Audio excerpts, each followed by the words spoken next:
All week, we've been reading Israel's story, the golden calf, the shattered tablets, Moses pleading for mercy, the covenant renewed, the tabernacle built. Today, we're bringing it into your world. This is what it looks like when a community falls apart in the leader's absence, when people you trusted relapse, when the place you built gets defiled, and then when God restores everything, rebuilds what was broken, shows up in power. This is Matthew's story. 3 months since Victor left Riverside, 3 months of freedom. Matthew's been working non-stop, recovery meetings every night, job training programs, cleaning up abandoned buildings. The church is packed every Sabbath, people hungry for something real. Then his old church upstate calls. Frank, his mentor, the pastor who saved his life, had a stroke. They need Matthew. Just for 2 weeks. Matthew doesn't want to go. Riverside is fragile, new, still finding its feet, but he owes Frank everything. He gathers the core group, 40 people leading programs, staying clean, showing up. I'll be gone 2 weeks, 3 at most. Keep the meetings going. Keep supporting each other.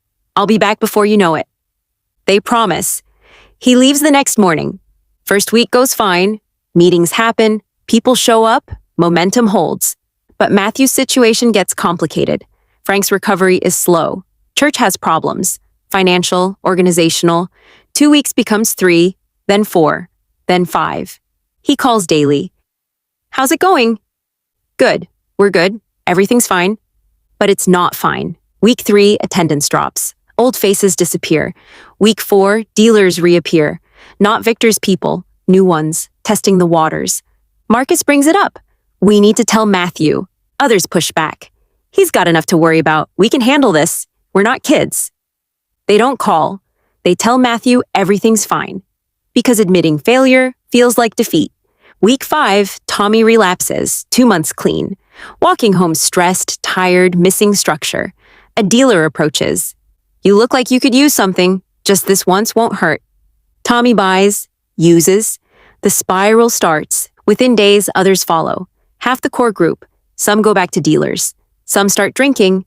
Some disappear into old habits. The faithful try holding the line. Marcus, Elena, Robert, Janet, a dozen others. But it feels like drowning. Someone throws a party in an abandoned building. Music, drugs, like before Matthew. Like Victor never left. Elena walks past, sees people she knows inside, people who swore they'd never go back. She calls Matthew, tells him the truth. It's bad. Half the community's using. Dealers are back. You need to come home. I'll be there tomorrow. Matthew drives through the night, arrives at dawn. What he sees breaks his heart. Dealers on corners, trash everywhere, people stumbling. The party building still going, music thumping. He walks to the church, door unlocked. Inside, a mess. Beer cans, drug paraphernalia. Someone used it as a crash pad. The sanctuary where people celebrated freedom, worshipped, cried tears of joy, now defiled.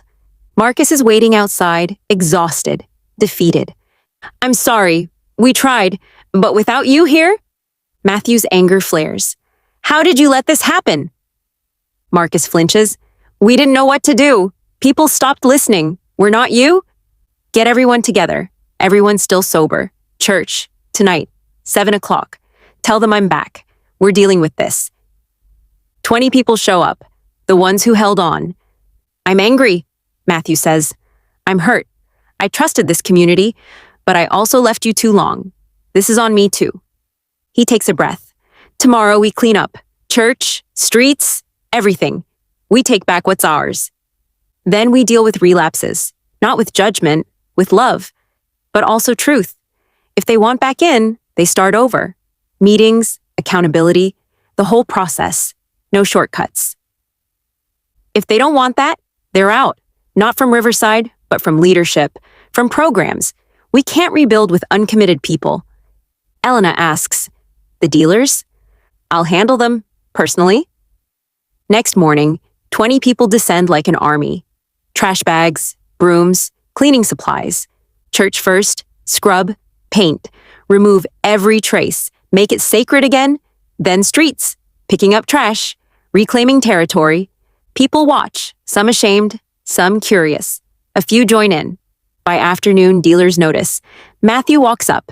Direct. You need to leave. This neighborhood isn't for sale. One laughs. Or what?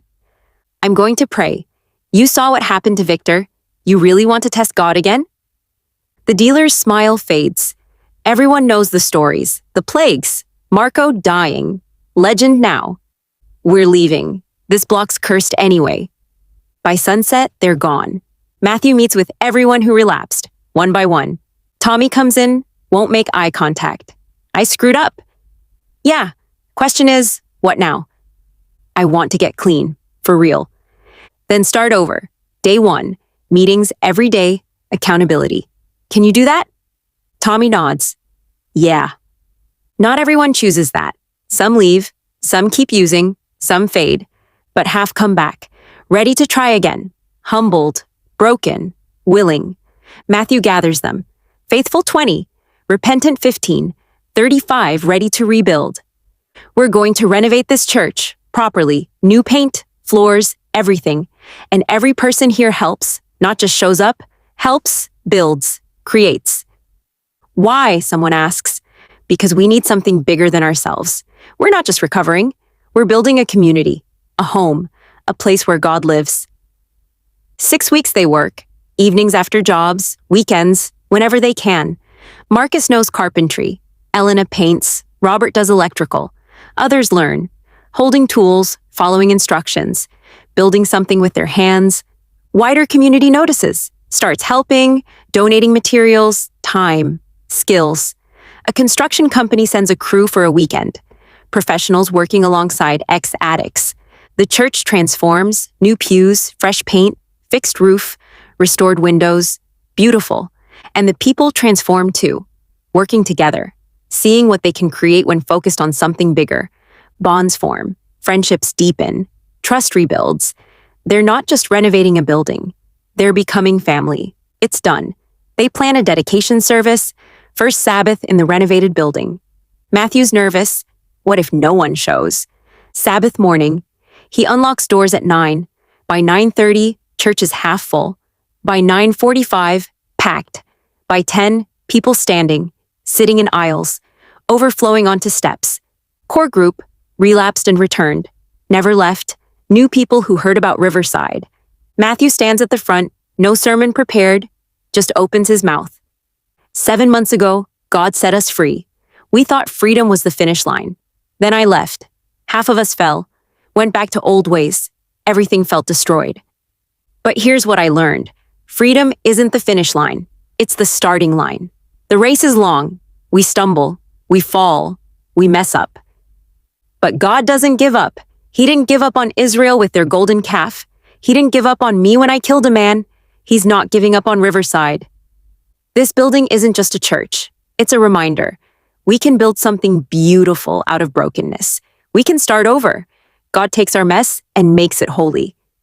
So today we dedicate this place, not to ourselves, to God. We're asking Him to come, to live here, to be present with us, every day, every struggle, every victory, every failure. We're asking Him to make this His home, so it can be ours. Matthew bows, prays. God, we're broken, we mess up, we fall, but we're here, and we're asking you to be here too. Fill this place, make it yours, live among us. We need you. Silence, waiting. Then someone starts crying. In the back, quiet, then louder. Not sad. Relief, release, joy. Others join. Throughout the room, weeping, hands raised, faces lifted. God's presence, tangible, undeniable, filling the room. Heavy, like a weight, but not crushing. Comforting, like being held. People who haven't cried in years sob. People who haven't prayed in decades whisper to God. Skeptics on their knees. Matthew opens his eyes, looks around, and knows God is here. Not theory, not belief. Actually here. Present. Among them. This is what they built toward. Not a building. A dwelling place. Where God lives with His people. Israel built a tabernacle in the desert. With materials from Egypt. With skills God gave. With hands that failed Him. When they finished, God's glory filled it. So powerfully Moses couldn't enter. Riverside built a church, with community donations, with skills they were learning, with hands that held needles and bottles. When they finished, God showed up. So powerfully, no one wanted to leave. Different time, different place. Same God, same presence. God still dwells with those who build him a home, not in wood and stone, but in communities of broken people who choose to come together, who choose to rebuild after falling, who choose to keep showing up. He is in our hearts. That's where God lives. Among the broken, the recovering, the rebuilding. Among us, in us. Tomorrow, Sunday Reflection. See you then.